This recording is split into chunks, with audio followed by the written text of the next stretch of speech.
हमार दखिन हो चीची ई तो पराठा समोसा खाए के मजा आ जाती बा मैंगो जूस के साथमा। तब कहो हमार ललका बहनी काहे न मजा आई दिना भर खटनिया करी ला कोई घमवा बतासा में झुराई ला त खइल हो पे लाला परल नहीं मजा आई काहे न हो हमार दखिन हो जीजी खइले पियले पे लाला डाढ़ है माई परल नहीं बुढ़िया के राज रियासती में। ई तो बतिया सही है कहती बाटू हमार ललका बहनी बुढ़िया तो दिन भर हमने के लिया जाए के ठीका में धनवा रोपवावैले नाई कही के चले वही मन से अपने पतोहियन के कुछ खिया पिया देई। अब की हो हमार दखिन हो जीजी ठीका में धान बैठा बैठा खब गहना गुड़िया गढ़वाई लेवल जाई। ए हमार दखिन हो जीजी जल्दी जल्दी के चट्टा कहनवा नहीं तो बड़की जीजी के नकिया कहने का सुगंधवा पहुंची ने तो बड़की जीजी भागल भागल आई है। अब क्या तना जल्दी जल्दी ललका बहनी खाई जब बतावा आटा कोटा की जाई तब तो राम प्यारे हो जाबे नाम नाम सत्ता हो जाई फिर के आई खाए।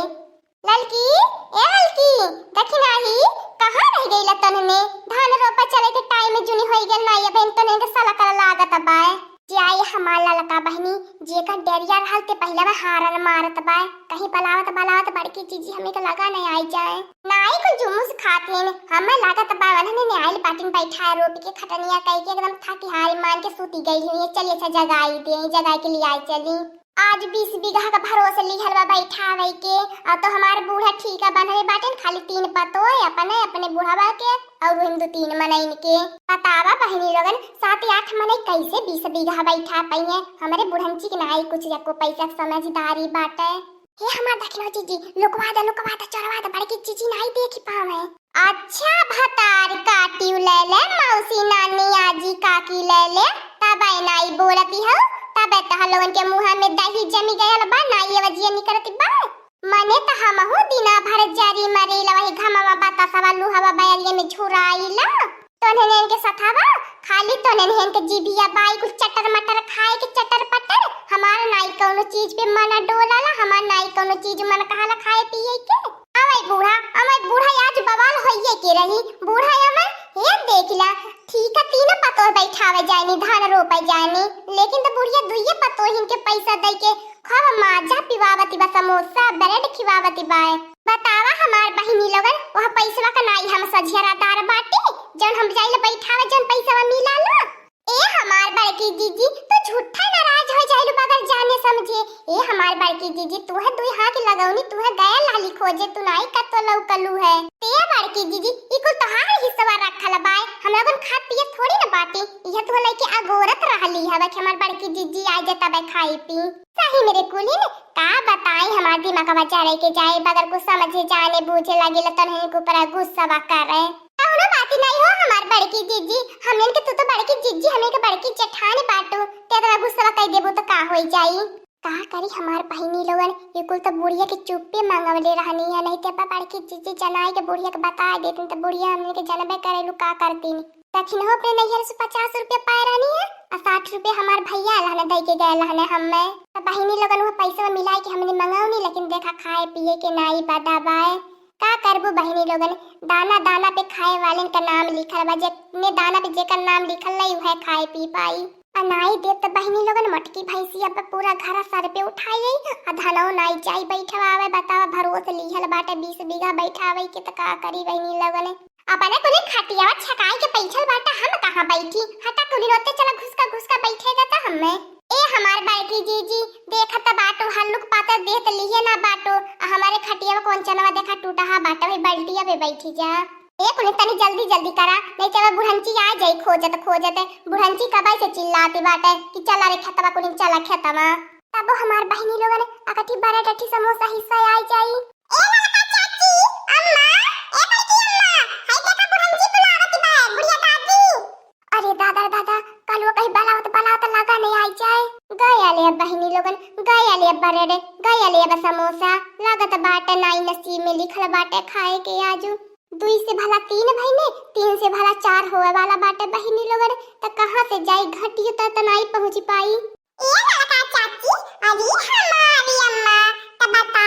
अपने बेटा हुआ कि नाई पेटी लेती करो त चीज ऐसे चुपे खाली करे अम्मा ए ललका चाची हम के लिए वड्या का दू चट्टी तू ये चट्टी न कर लो बाबू लाई जा कुल तू ही खाती नहीं आल लाई जा पर सब चट कहनवा खाए नवा तू अब हम नहीं खावे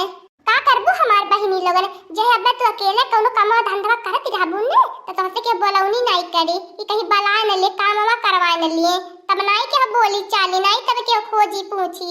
अजा बहिनी लोगन सोचा कुछ लेके खा ल तू ने तो 75 जने तोहरे अगवा पीछे सूंघत आ जाई है ललकी ए दक्षिणा आई मोटका नवा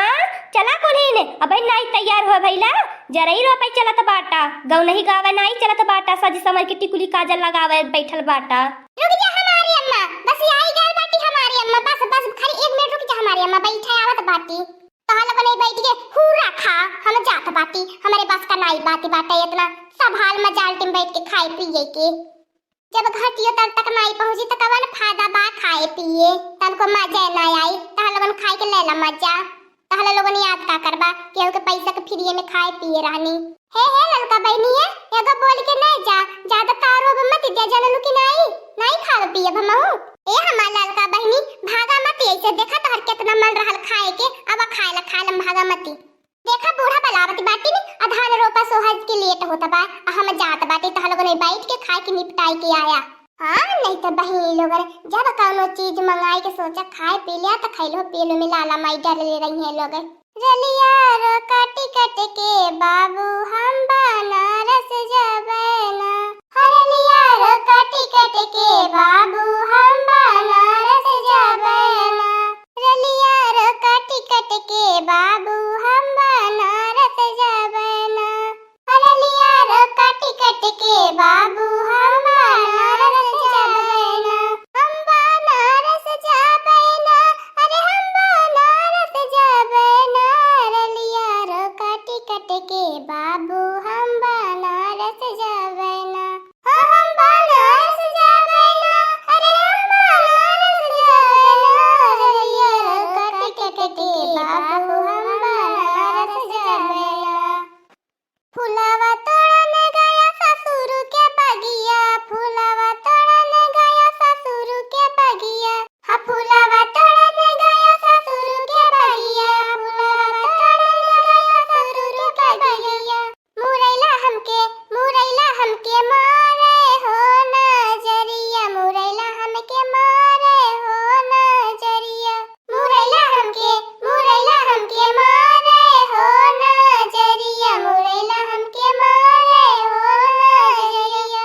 जाई कहो अपने बारे ससुर से जाई कहो अपने बारे ससुर से हा जाई कहो अपने बारे ससुर से जाई कहो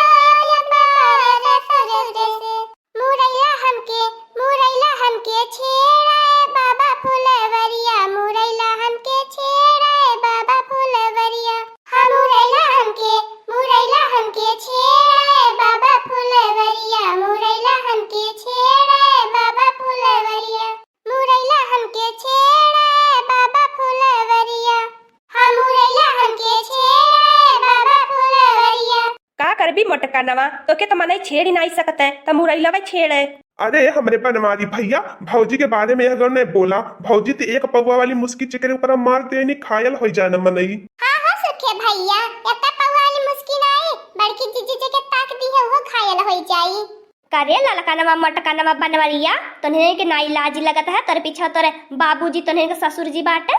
का करबू हमारी अम्मा अब बैठवावे आइल बाटू धान तो में नाई लाज लागत बा ठीका में अतनी हंसिया मजाकवा कह के धनवा बैठावत का सयार हो जाई तो में लाज लागत है तू है नाही ये बच्चा हमें तो नाई लाज लागत है तहा लगन जो नकठी चुटकुल्लवा कहलू ने तो हमें मजा आई जाले तहा लगन के बतियत हमें बहुत निक लागल बहुत पसाले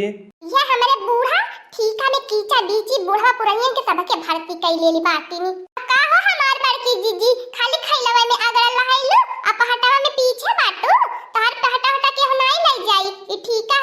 तू अपने पहटा पर तनी चलत रहा ए लड़की दखनैया चलत त बाटी जानत बाटा कोली न दहिया तनी भारू हो गइल बा डोलले में दिक्कत होले अये सुखे भैया तुहा का जरूरत पड़ गया लाल बाटा ठीका में धान रोपनी करे अरे हमारे भौजी बिहावत हमार नाई कतो लागत बा का पता केहू हमार कमवे धन धर देख के बिहावा लगवाई दिए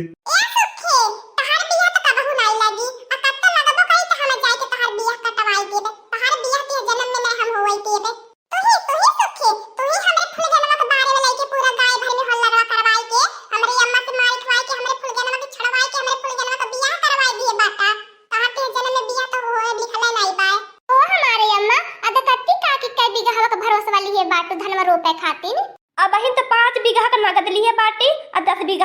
ली है बाटी। अब बिहान वही के रोपावे के बा, बिहाने वही का नंबर बाटे। हाँ हमारी अम्मा कह दिया 10 किलो जिलेबी उलेबी लाई के दे गई है, झूरे नाई के हवाई बैठावे दिन भर वैसे झूरा आला सबे। ए हमारी अम्मा बतावा यहाँ से हाथ थाकल हारल मानल जाइल हमने तीनहुन चरहुन नाई बनावे की हिम्मत ले तब बुढ़ाऊ के का करे लिया के वेलु खतावा में देखत त बाटू एक जगह चित्त होई के गिरल के परल बाटे और घरा रहते तो झाड़ू बुहारा मार देते, खाना पानी बनाई के धई देते, यहाँ से जन जाए के नहा धोई के लुग्गा कपड़ा धइले रही तू कुल धोए का चारी देते। इतना काम तो उनने खातिर घरा बहुत रहते आई कान का लिए बुढ़ाऊ खतावा भी पीछे पीछे मेहरारू के लगल रहा है। अब बहिन हमारी अम्मा नाई धनवा रोपे में मजा आवत जब रिम झिम बारिश होले तब धनवा रोपले में और मजा आवेले गवले में और रोपलो हो में देखत त हवा सब जने इतना कड़क का धूप होता बाय 10 दिन ऐसे आए कुड़ी ने रोपे सो है तो क्या चीन ही नहीं पाई हमने ने के।